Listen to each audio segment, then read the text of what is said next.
नेपालप्रेस.com हेरेर बस्नुभएका सम्पूर्ण अडियन्सलाई हाम्रो आजको ब्रान्ड न्यू एपिसोडमा हार्दिक स्वागत गर्न चाहन्छौँ। हामी सदा चाहिँ आज भिन्न टपिक्स र विषयवस्तुमा रहेर हामी आज कुराकानी सन्दर्भ स्टार्ट गर्न चाहन्छौँ र आज हाम्रो स्टुडियोमा हुनुहुन्छ एकजना विशेष अतिथि। म उहाँसँग आजको यो विषयवस्तुमा केन्द्रित रहेर कुरा गर्न चाहन्छु। आज हामी खास गरी गैर आवासीय नेपाली सङ्घ 18 वर्षदेखि विश्वका 82वटा देशमा आफ्नो शाखा विस्तार गरेर फैलिएर चाहिँ कर्मथलो विकास गरिरहेको नेपाली समुदाय डायस्पोरामा चाहिँ रहेर काम गरिरहेको संस्था छ र नेपाल र बाँकी विश्वलाई जोड्ने एउटा ब्रिजिङ र सेतुको काम पनि गैर आवासीय नेपाली सङ्घ एनआरएनएले गरिरहेको छ।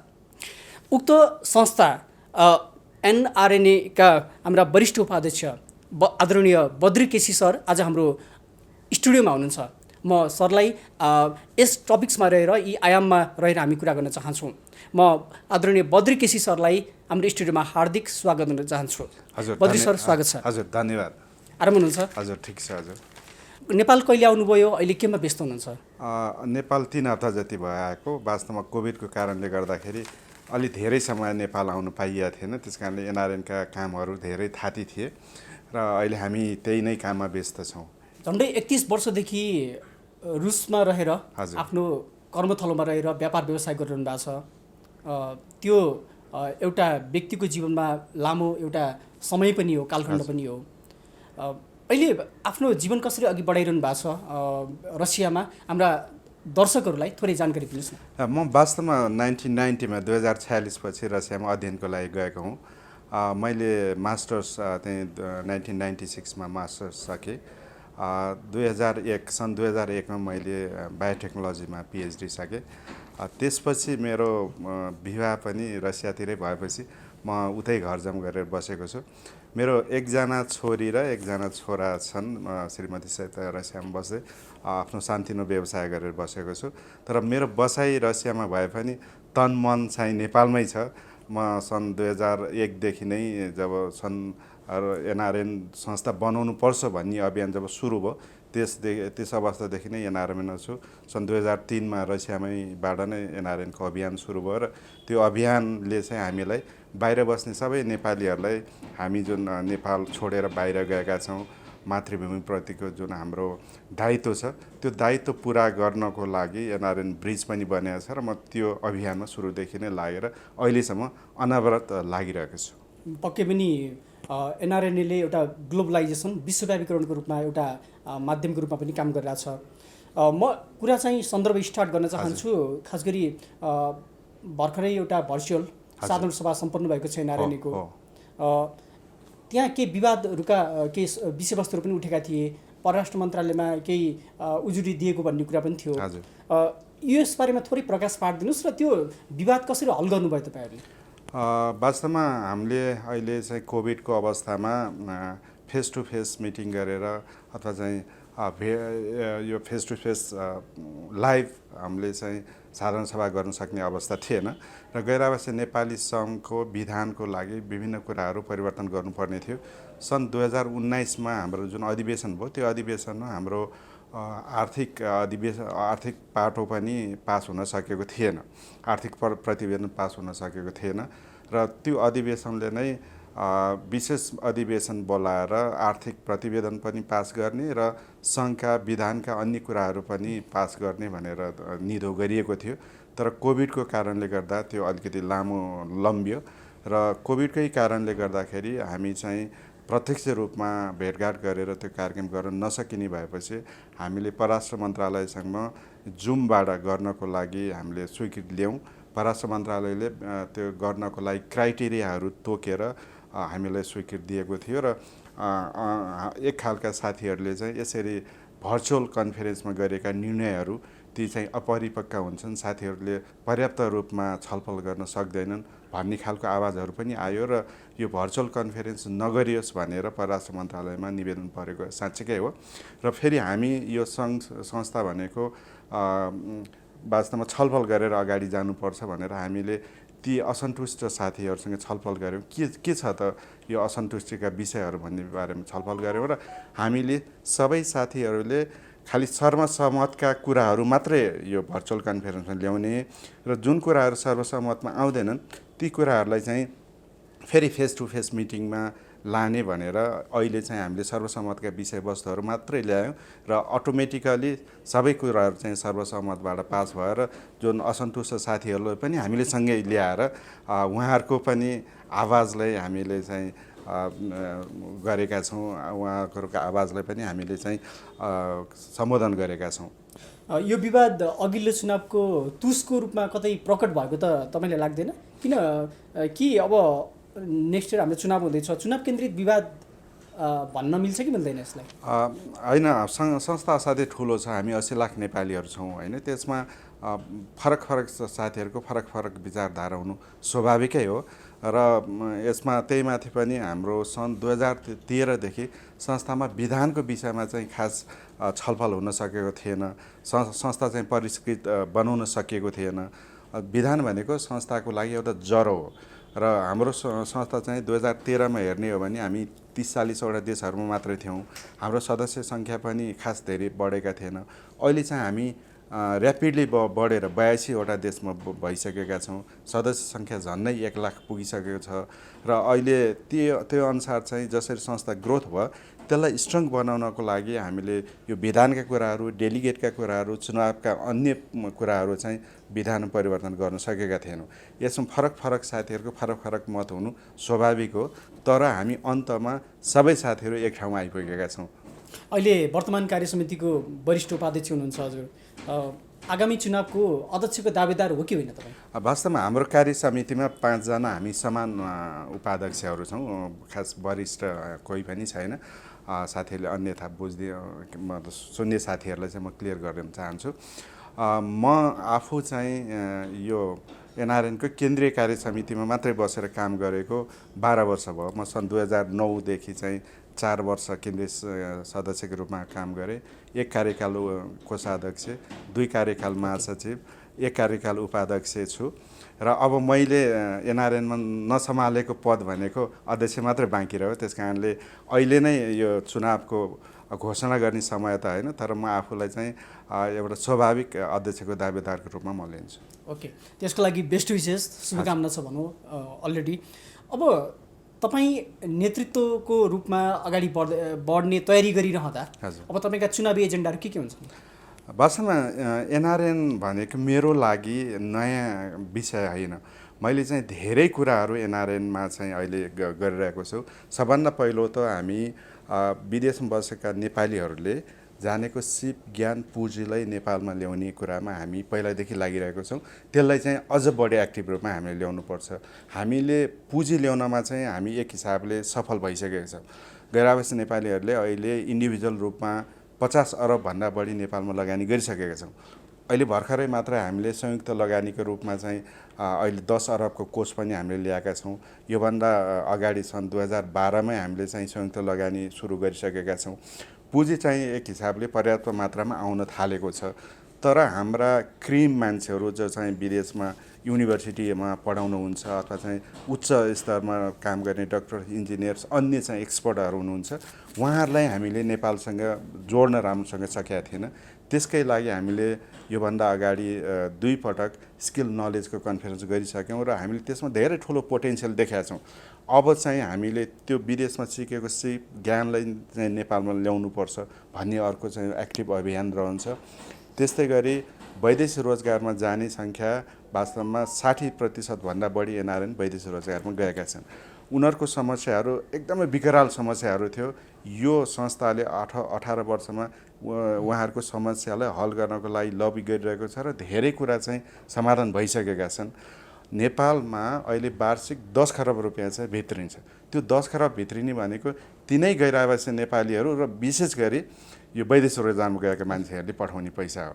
भनेपछि उहाँहरूकोले पठाउनु भएको पैसा जुन 10 अरब छ त्यो अझसम्म चाहिँ प्रोडक्टिभ सेक्टरमा लागेको छैन। त्यसलाई चाहिँ प्रोडक्टिभ सेक्टरमा लगाउनुपर्छ र अब गैरआवासी नेपालीहरूको मात्रै नभइकन विशेष गरी वैदेशिक रोजगारमा गएका मान्छेहरूको एउटा बैङ्क बनाउनुपर्छ भन्नेमा हामी चाहिँ लेबर बैङ्क बनाउनुपर्छ भन्ने मेरो अर्को एजेन्डा हुन्छ।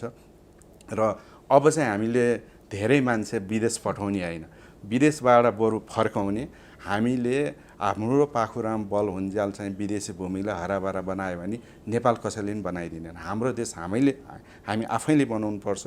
त्यस कारणले 2-4 वर्ष 10-15 वर्ष विदेशमा जुन सिकेका छौँ गएका छौँ त्यो एक्सपिरियन्सलाई हामीले अब नेपाल फर्काइरहेर नेपाल बनाउनुपर्छ भन्ने अभियानमा हामी लाग्नुपर्छ र सबभन्दा ठुलो सुरुवात चाहिँ हामीले आधुनिक कृषिको अभियानबाट गर्नुपर्छ। त्यस कारणले यो कृषि अभियानमा पनि आधुनिक कृषिको अभियानमा हाम्रो गैर आवासीय नेपालीहरूको जोड हुन्छ। त्यस्तै गरी दोस्रो हाम्रो सेकेन्ड जेनेरेसनका बच्चाहरू जुन चाहिँ विदेशमै जन्मिएका छन् विदेशमा हुर्किएका छन् उनीहरूलाई नेपालसँग जोडिरहने कार्यक्रम ल्याउन चाहिँ हामीले विशेष पहल गर्छौँ। र तेस्रो भनेको हाम्रो नेपालीहरू जुन विदेशमा बसेका छन् त्यो सेक्टरमा त्यो क्षेत्रमा त्यो देशमा पनि इन्टिग्रेसन हामीले गराउनुपर्छ। जसरी यदि हामीले हेर्ने हो भने ओबामा चाहिँ केन्याबाट आएका मान्छे हुन्। ओबामा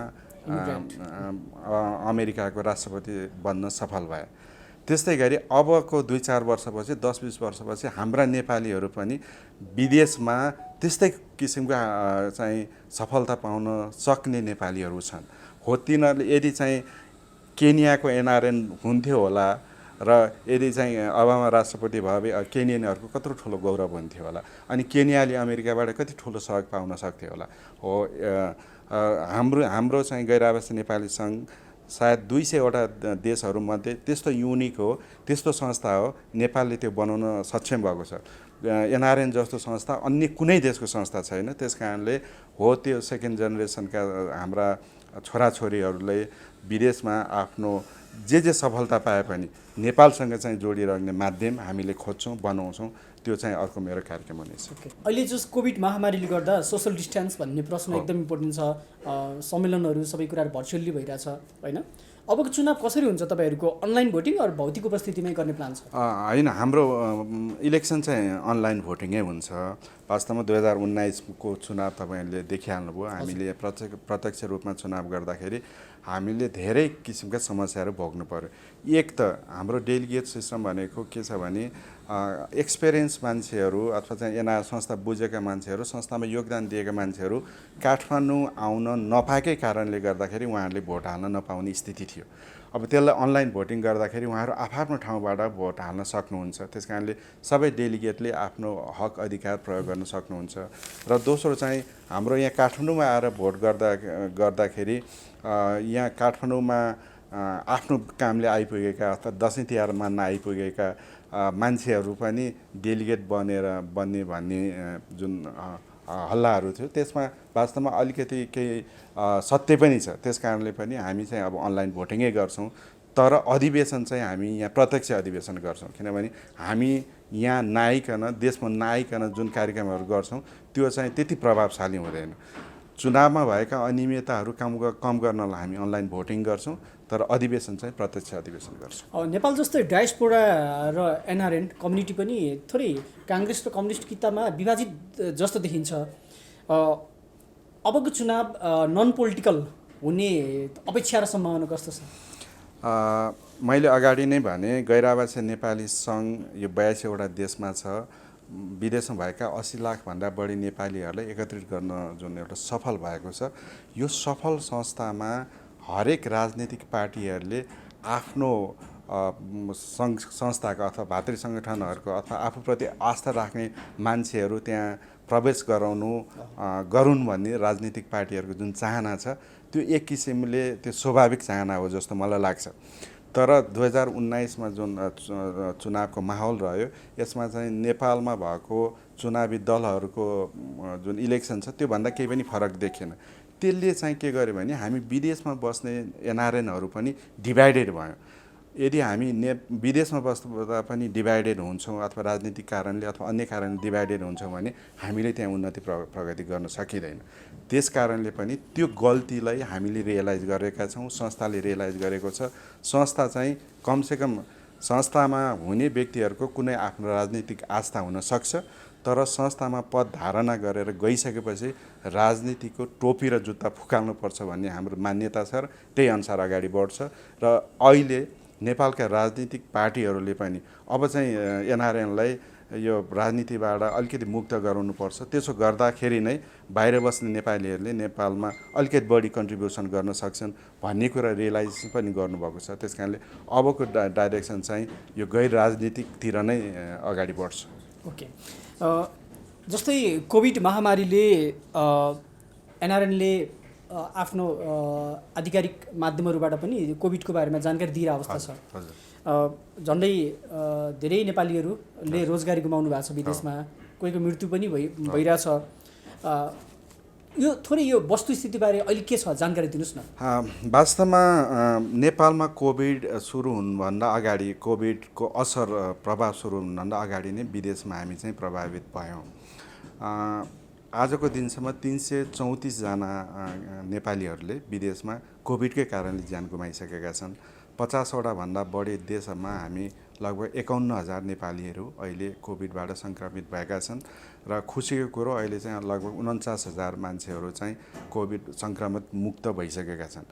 तर सुरुका दिनहरूमा के भयो भने हामीले यो कोभिड भन्ने कुरो कसैले पनि यसको आक्रमणता कस्तो हुन्छ, यसको असर कस्तो हुन्छ भन्ने कसैलाई पनि थाहा थिएन र यस सबभन्दा बढी मर्का चाहिँ वैदेशिक रोजगारमा गएका साथीहरूलाई नै पर्यो र हामीले सुरुमै कोभिडको असर पर्न साथै सबै देशहरूमा चाहिँ कार्यक्रमहरू सुरु गऱ्यौँ। सुरुमा हाम्रा हेल्थ कमिटीले विदेशमा रहेका डाक्टर नर्सहरूले चाहिँ यो रोगबाट कसरी बच्ने भन्ने हामीले कार्यक्रम सुरु गऱ्यौँ र धेरै एम्बेसीहरूका स्टाफहरू पनि सङ्क्रमित हुनुभएको कारणले गर्दाखेरि एम्बेसीहरू पनि बन्द भयो र यो दुःख परेका एनआरएन साथीहरू अथवा चाहिँ वैदेशिक रोजगारमा गएका साथीहरू चाहिँ उहाँहरूले एनआरएन बाहेक अन्य सङ्घ संस्थाहरू बाहेक चाहिँ जाने ठाउँ कहीँ पनि भएन र हामीले धेरै नेपालीहरूले जागिर गुमाए। धेरै नेपालीहरू, हजारौँ नेपालीहरू चाहिँ क्याम्पभित्र मात्रै सीमित भएर बस्नुपर्ने अवस्था भयो र विशेष गरी महिलाहरू जो चाहिँ घरेलु कामदारमा गएका महिलाहरू थिए उनलाई त्यो रोगभित्र ल्याउँछिन् भन्ने कारणले गर्दाखेरि त्यो जागिरबाट निकालियो, घरबाट निकाल्यो। त्यसपछि उहाँहरू बस्ने ठाउँ भएन। धेरै महिलाहरू गर्भवती महिलाहरू थिए, कति चाहिँ दुधे बालक बोकेका महिलाहरू थिए र कुवेतबाट मात्रै चाहिँ 5,000 महिलालाई उद्धार गर्नु पर्यो हैन। त्यो भनेपछि यसको चाहिँ असर के छ भन्ने तपाईँले देखिहाल्नुभयो। हामीले युएबाट मात्र एउटै फ्लाइटबाट 80 जना गर्भवती महिलाहरूलाई मात्रै चाहिँ हामीले उद्धार गऱ्यौँ। कारणले आजको दिनसम्म हामीले चाहिँ 50वटा देशमा 2500 जना भोलिन्टियरहरू खटाएर हामीले प्रत्यक्ष सहयोगको कार्यक्रमहरू ल्याएका छौँ र अहिले चाहिँ वास्तवमा एनआरएनहरूले नेपालमा भन्दा आफ्नो डेस्टिनेसन कन्ट्रीमा विदेशमा आफ्नो उपस्थिति बढी देखाएको छ र यसमा अलिकति सफल पनि भएको छ। भनिहालौँ अब कोभिडले विदेशमा जो अल्पत्र पर्नुभयो, जो उद्धारको खोजीमा थिए, पर्खाइमा थिए, त्यो उद्धार कोषका तपाईँ हजुर संयोजक पनि हुनुहुन्छ, त्यो भनिहालौँ। अब भनौँ न रोजगारी गुमाउनेहरूको अहिले अवस्था कस्तो छ? जसले रोजगारी गुमाए कोभिड कहरमा उनीहरू कसरी सर्भाइभ गरिरहेछन् अहिले? हजुरहरूको तथ्याङ्क के छ त्यसमा? आजको दिनसम्म 2 लाख नेपालीहरू मलेसिया र मिडल इस्टबाट मात्रै रोजगारी गुमाएर फर्केका छन्। यो वास्तवमा सुरुवात मात्रै हो, किनभने कोभिडको यो जुन स्वास्थ्यलाई पर्ने असर छ त्यो भन्दा पनि अर्को चाहिँ नेपाल होस् अथवा विदेशमा होस् अहिले यो इकोनोमीमा ठुलो असर परेको छ। सबै देशको संसारको इकोनोमी चाहिँ थलो परेको छ। इकोनोमी थलो परेको छ मतलब चाहिँ धेरै कम्पनीहरू बन्द हुन्छन्, धेरै नेपालीहरूले चाहिँ रोजगार गुमाउँछन् र अहिले हामीले के गरेका छौँ भने हामीले यो कोभिड आउनासाथै हाम्रो दलले चाहिँ एनआरएनले चाहिँ रिलिफ, रिपार्टेसन र रिहेबिलिटेसनको एउटा चाहिँ लामो ठुलो कार्यपत्र बनायो। त्यो कार्यपत्र अनुसार चाहिँ हामीले तुरुन्तै रिलिफ गर्नुपर्ने मान्छेहरूलाई तुरुन्तै खाना बस्नको समस्या भएको मान्छेहरूलाई चाहिँ हामीले सेल्टरको व्यवस्था गऱ्यौँ, खाना बस्ने काम गऱ्यौँ र अनि जसले चाहिँ टिकट काट्न सक्दैन, जोसँग टिकट काट्ने पैसा छैन, पिसिआर गर्ने टेस्ट गर्ने पैसा छैन, जो मान्छे चाहिँ अस्पतालमा परेको छ, उपचार गरेको छ तर अस्पतालबाट निक्लनको लागि तिर्ने पैसा छैन, जसले चाहिँ साउले तलब नदिएर निकालिदिएको छ उनीहरूलाई पनि हामीले सहयोग गरेका छौँ हाम्रो लिगल कन्सल्टेन्टहरू राखेर र त्यस्ता व्यक्तिहरूलाई चाहिँ अहिले हामीले सहयोगको कार्यक्रमहरू सञ्चालन गरेका छौँ। आजको दिनसम्म चाहिँ हामीले मात्रै हाम्रो रिसोर्सले मात्रै पुग्दैन भनेर हामीले अन्तर्राष्ट्रिय सङ्घ संस्थाहरूसँग पनि सहकार्य गर्न थाल्यौँ र आइएलओले हामीलाई सुरुमा 5 करोड रुपियाँ दिएको थियो। हामीले गरेको कामलाई प्रशंसा गरेर उहाँहरूले अर्को 5 करोड रुपियाँ थप्नु भएको छ। 10 करोड रुपियाँको उहाँहरूबाट हामीले सहयोग पाएका छौँ। हाम्रो आफ्नो रिसोर्सेस मोबिलाइजेसन गरेर अर्को 12 करोड रुपियाँ हामीले जम्मा गरेका छौँ र राष्ट्रिय समन्वय परिषदहरूले पनि त्यहाँ भएका सम्बन्धित राष्ट्रमा भएका अन्य रिसोर्सेसहरूलाई चाहिँ मोबिलाइज गरेका छन् र टोटल चाहिँ हामीले 25 करोडभन्दा बढी रिसोर्सेसहरू मोबिलाइज गरेका छौँ र यो अहिले पछिल्लो समयमा रिलिफ रिहेबिलिटेसन कार्यक्रमबाट मात्रै 15,000 भन्दा बढी नेपालीहरू चाहिँ हामीले उहाँहरूसँग मतलब उहाँहरूलाई उद्धारका कार्यक्रम गरेका छौँ, राहतका कार्यक्रम गरेका छौँ र धेरै नेपालीहरू अहिले म 2-4वटा केस भन्न चाहन्छु। जस्तै एउटी महिला थिइन्, उनलाई चाहिँ यो म्यान पावरले नभनौँ यो ह्युमन ट्राफिकिङले गर्दाखेरि विदेश पुगेका रहेछन्। उनलाई चाहिँ अब शारीरिक शोषण गरेर सडकमा फ्यालिदिएको थियो, सडकमा छोडिदिएको थियो। उनी चाहिँ गर्भवती भएर 9 महिनामा अस्पतालमा पुगेपछि मात्र हामीले थाहा पायौँ। उनको बोयफ्रेन्ड भनौँ अथवा चाहिँ ह्युमन ट्राफिकिङ गर्ने व्यक्ति उनलाई त्यहाँ अल्पत्र पर छोडेर उहाँ कहाँ गए थाहा छैन। त्यस्ता महिलाले अस्पतालमा बच्चा जन्माइन्। एनआरएनले उनलाई ती महिलालाई हामीले उद्धार गऱ्यौँ। उनलाई बच्चालाई चाहिँ पासपोर्ट बनाइदिएर उनको चाहिँ पासपोर्ट फेरि नवीकरण गरेर भिजा नवीकरण गरेर काठमाडौँ ल्यायो। त्यस्तै मलेसियामा त्यस्तै मान्छेहरू थिए जस्तै वर्षौँदेखि चाहिँ जेलमा परिरहेका मान्छेहरू थिए। ठुलो कसुरले जेल परेको होइन, जस्तै भिजा चाहिँ सकिएर अथवा चाहिँ कम्पनी चेन्ज गरेर जेलमा परेका मान्छेहरू एकै लटमा चाहिँ हामीले 19-20 जना जेलमा परेका मान्छेहरू ल्यायौँ। साउदीबाट एकैचोटि हामीले 37 जना त्यसरी डिटेन्सन सेन्टरमा परेका मान्छे ल्यायौँ।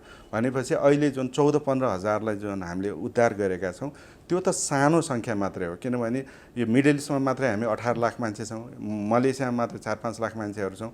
त्यो हजारौँको सङ्ख्यामा अहिले पनि अब जागिर गुमाउने क्रमहरू चलि नै राखेको छ र हामीले चाहिँ जब जागिर गुमाउँछौँ सकेसम्म तपाईँहरू अहिले नेपाल फर्केर नजानुहोस् भनिराखेका छौँ, किनभने नेपालमा आए पनि अहिले रोजगारीको समस्या छ।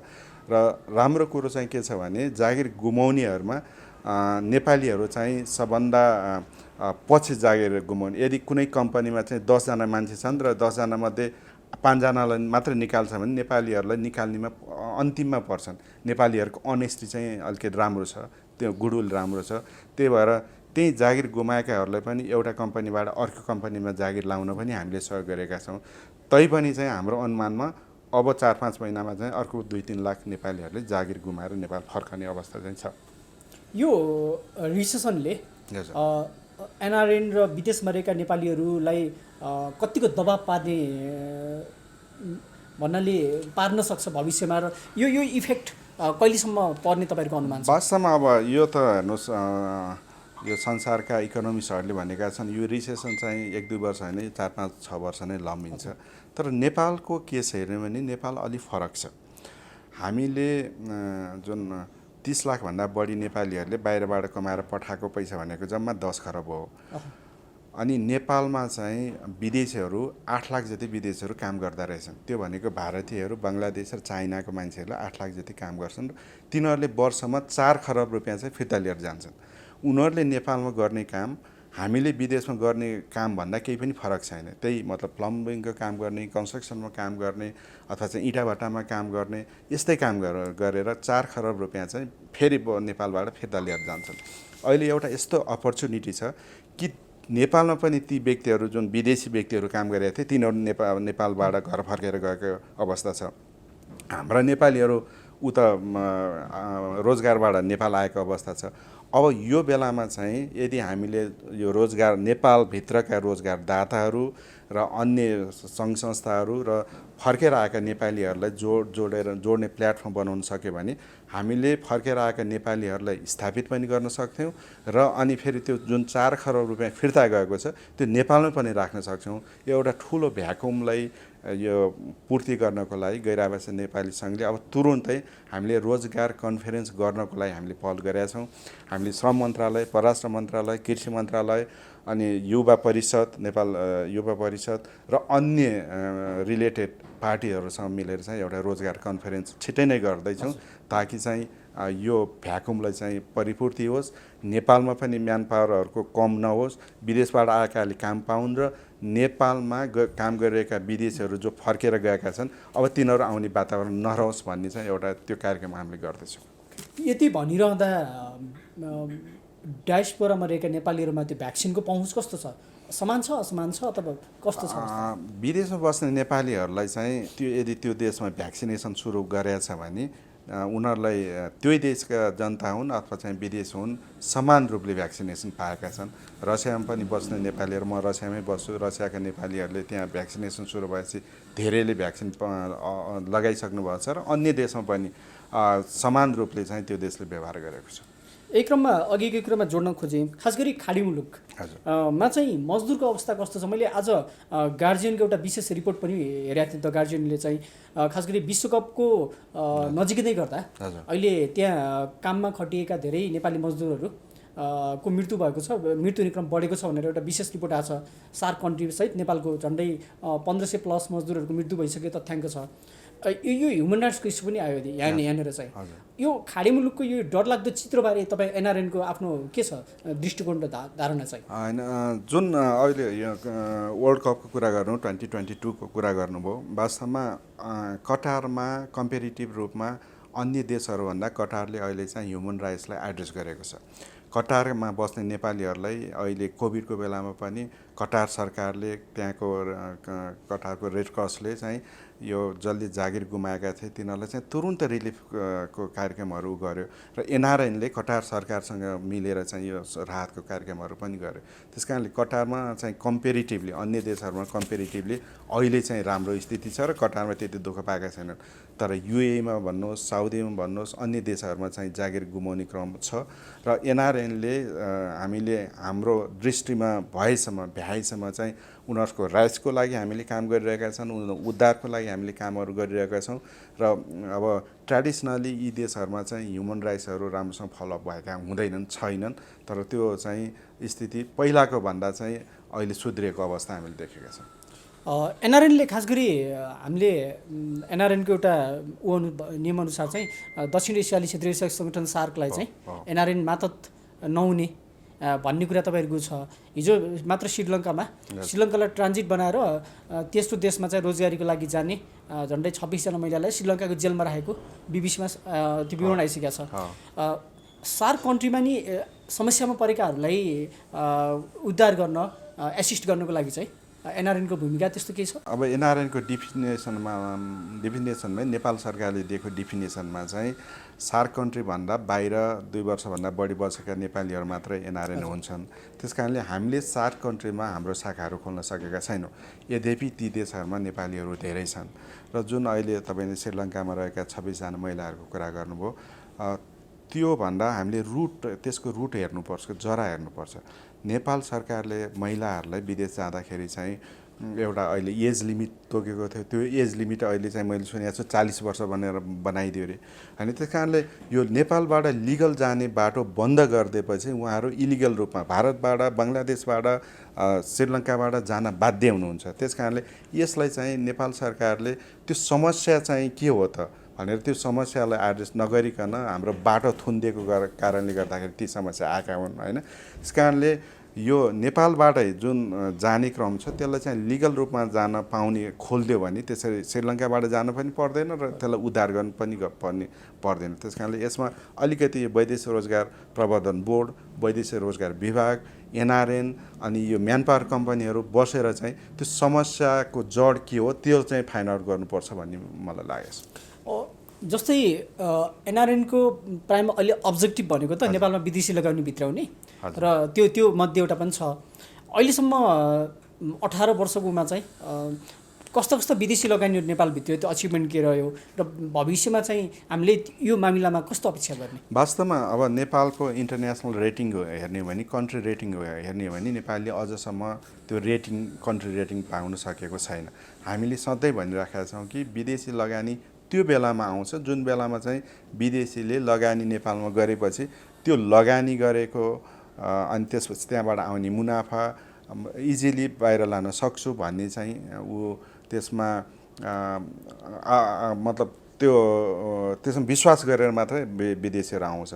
आजको दिनसम्म एनआरएनहरूले चाहिँ नेपालमा लगानी गर्दाखेरि हामी त नेपालमा लगानी गरेको डुब्दैन भन्ने हामी स्योर छौँ। त्यस कारणले अहिलेसम्म मैले भने यो 50 अरब जति जुन एनआरएनले लगानी गरेछन् यो विशुद्ध नेपालीहरूको लगानी हो। र अहिले भर्खरै मैले भने मेन हामीले खास जसले चाहिँ आफूले ठुलो बिजनेसमा लगानी गर्न सक्छ तिनीहरूले चाहिँ आफूले लगानी गरेका छन्।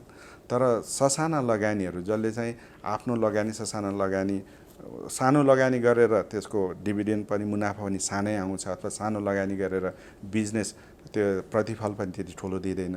त्यो ससाना लगानीलाई चाहिँ जोडेर एउटै ठुलो लगानी गऱ्यो भने त्यसको प्रतिफल पनि आउँछ र बाहिरबाट पठाएको पैसा बच्छ भने उहाँहरूको सेभिङ गर्ने बानी पनि हुन्छ भनेर अहिले हामीले यो साना लगानी गर्न सक्ने मान्छेहरूलाई नै फोकस गरेर 10 अरबको लगानीको प्रोग्राम हामीले ल्याएका छौँ। त्यसको लागि 5% भनेको 50 करोड नेपाल सरकारको त्यस इन्भेस्टमेन्ट हुन्छ। 1 अरब हामी अलिकति बढी लगानी गर्न सक्ने नेपालीहरूको गैर आवासी नेपालीहरूको इक्विटी लगानी हुन्छ र बाँकी 850 करोड अथवा चाहिँ 8.5 अरब रुपियाँ चाहिँ त्यो ससाना लगानी 1000 भन्दा बढी लगानी 1000 नेपाली रुपियाँ भन्दा बढी लगानी गर्न सक्नेहरूलाई हामीले विदेशमा मात्र एनआरएनलाई मात्र आइपिओ खोलेर त्यो कार्यक्रम अलरेडी हामीले ल्याउँदैछौँ। आशा छ यो कम्पनी चाहिँ 10 अरबको यो सुरुवातको कम्पनी हो र यो छिटै नै बढेर चाहिँ 40-50 अरबको हामी कम्पनी बनाउँछौँ। नेपालको सबभन्दा ठुलो कम्पनी हुन्छ र यसलाई चाहिँ नेपालमा मात्रै लिस्टिङ नगरेर अन्तर्राष्ट्रिय भन्नु इङ्ल्यान्डमा अथवा चाहिँ अमेरिकामा पनि लिस्टिङ गर्न सक्ने कम्पनी, इन्टरनेसनल स्तरको कम्पनी बनाउन चाहिँ गैर आवासी नेपाली सङ्घ यसको लागि लागिरहेको छ। यो लगानी यो फन्डको चाहिँ लगानी केमा कुन कुन क्षेत्रमा चाहिँ गर्ने होइन, यसको एकदमै वाइड डाइभर्सिफिकेसन हुन्छ। अफकोर्स यो ठुलो फन्ड भएको कारणले गर्दाखेरि इन्फ्रास्ट्रक्चरमा हामीले अभियसली लगानी गर्छौँ, हस्पिटालिटीमा लगानी गर्छौँ र आधुनिक कृषि, मैले अगाडि नै भने आधुनिक कृषिमा चाहिँ हामी लगानी गर्छौँ र त्यो बाहेक चाहिँ विदेशबाट फर्केर आएका मान्छेहरूलाई इन्टरप्रेन्योरसिप बनाउनको लागि ससाना लगानी 10-20 लाखसम्म रुपियाँको लगानी गर्न चाहिँ हामी त्यो फन्डले लगानी गर्छौँ। गैर आवासीय नेपालीको एजेन्डामा अर्को पनि महत्त्वपूर्ण छ ड्युअल सिटिजनसिप, दोहोरो नागरिकता।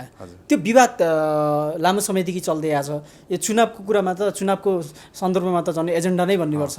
यो कहाँ पुग्यो यो विवाद छ ड्युअल सिटिजनसिपको कुरा? वास्तवमा गैर आवासीय नेपाली नागरिकताको निरन्तरता भन्छौँ हामी, दोहोरो नागरिकता होइन।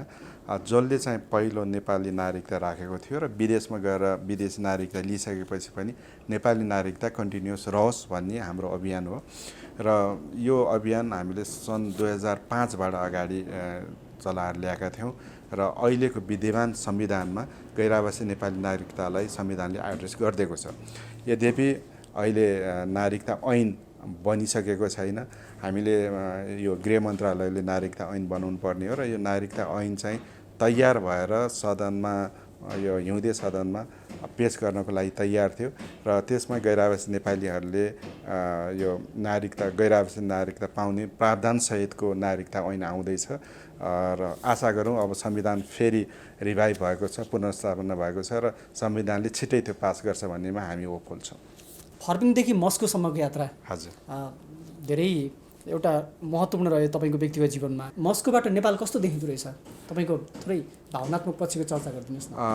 वास्तवमा अब म नेपालमा जन्मेको कारणले, नेपालमा हुर्केको कारणले मलाई मेरो फर्पिङ, मेरो काठमाडौँ, मेरो नेपाल जति प्यारो मस्को अब अफकोर्स लाग्दैन। म महिनाको एकचोटि अथवा 2 महिनाको एकचोटि कम्पलसरी काठमाडौँ आउँछु। मेरा धेरै व्यापारहरू, बिजनेसहरू यहाँ जोडिएका छन् र मेरो अभियानै रहन्छ र धेरै नेपालीहरूको हाम्रो गैर आवासी नेपालीहरूको अभियान के रहन्छ भने विदेशी भूमिमा कमाउने, लगानी नेपालमा गर्ने र यो नेपाललाई नै हामीले चाहिँ एउटा समृद्ध नेपाल बनायौँ भने यो नेपाल चाहिँ साँच्चीकै स्वर्ग छ। हामी वास्तवमा यहाँ मौका नपाएर, अवसर नपाएर विदेश गएका हौँ। म पनि 96मा मैले जब बायोटेक्नोलोजी मास्टर्स गरेँ 1996मा, यहाँ आएर 5-6 महिना बसेँ, म जागिर फेरि नपाएर फिर्ता गएका हौँ। 2001मा पिएचडी गरेँ। त्यो बेला पनि नेपालमा मैले आफूले जानेको सिप अथवा चाहिँ पढेको ज्ञानलाई यहाँ इम्प्लिमेन्टेसन गर्ने ठाउँ नभएरै म त्यहाँ अल्झेको हुँ। अबका दिनहरूमा विदेशमा जाने नेपालीहरू त्यसरी विदेशमा अल्झेर बस्न नपरोस् भन्ने अभियान हाम्रो रहन्छ। म अन्तिममा अब सन्दर्भ जोड्न चाहेँ। धेरै नेपालीहरू अहिले कोभिड पछाडि धेरै नेपाल फर्कनुभयो। कोही अब सरले भने जस्तै फर्किने तयारीमा हुनुहुन्छ।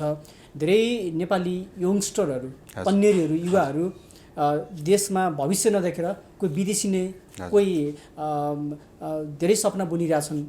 जो नेपालीहरू हामी जस्तो युवाहरू जो स्वदेशमा उज्जवल भविष्य देखिरहेका छैनन्, जो विदेशिएर केही पैसा कमाउने अथवा भविष्य सुनिश्चित गर्ने एक प्रकारको ड्रिम छ उनीहरूको, ब्रेन ड्रेन पनि भन्छ यसलाई।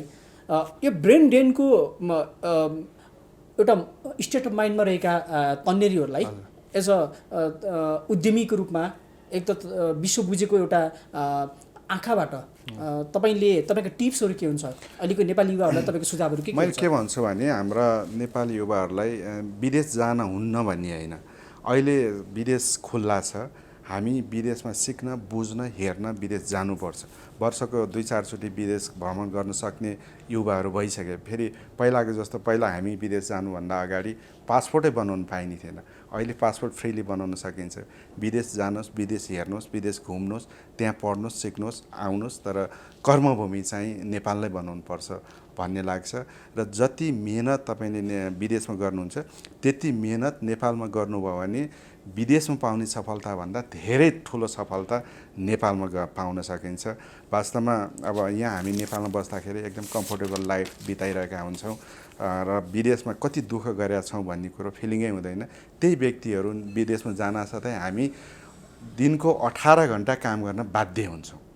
त्यो दिनको 18 घन्टा नेपालमा काम गऱ्यो भने जति विदेशमा हामीले कमाएका छौँ त्योभन्दा 4 गुणा नेपालमै कमाइन्छ।